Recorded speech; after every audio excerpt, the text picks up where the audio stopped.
Having trouble with Face ID after updating to iOS 26? Clean the camera lens. First, clean the front camera area with a soft microfiber cloth. Dust, fingerprints, or even a small crack in your tempered glass can interfere with the Face ID sensors, especially after a major software update. Try performing a force restart. This helps clear temporary glitches caused by the iOS update. Here's how. Quickly press and release the volume up button. Then press and release the volume down button. Finally, press and hold the side button until you see the Apple logo. Don't worry, this won't delete any data. It's just a soft system refresh that often fixes Face ID issues instantly. If the problem continues, it's time to reset your Face ID settings.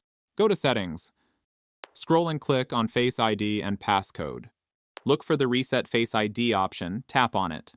After that, set it up again by following the on-screen instructions. Sometimes Face ID data from older iOS versions doesn't work with new updates, so resetting it helps set up a fresh configuration. If resetting Face ID doesn't work, try resetting your system settings.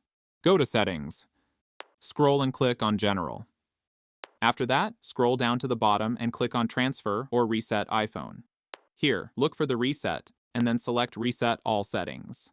Again, click on Reset All Settings to confirm. This won't delete your photos, apps, or personal data. Only system preferences like Wi-Fi passwords and wallpapers. Finally, check if a new iOS patch is available. Go to Settings.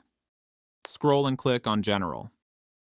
After that, select the software update. Since iOS 26 is new, Apple often rolls out small updates to fix bugs like Face ID detection issues. Install the latest version whenever it becomes available. This will fix the issue. Follow and subscribe for more iPhone tips.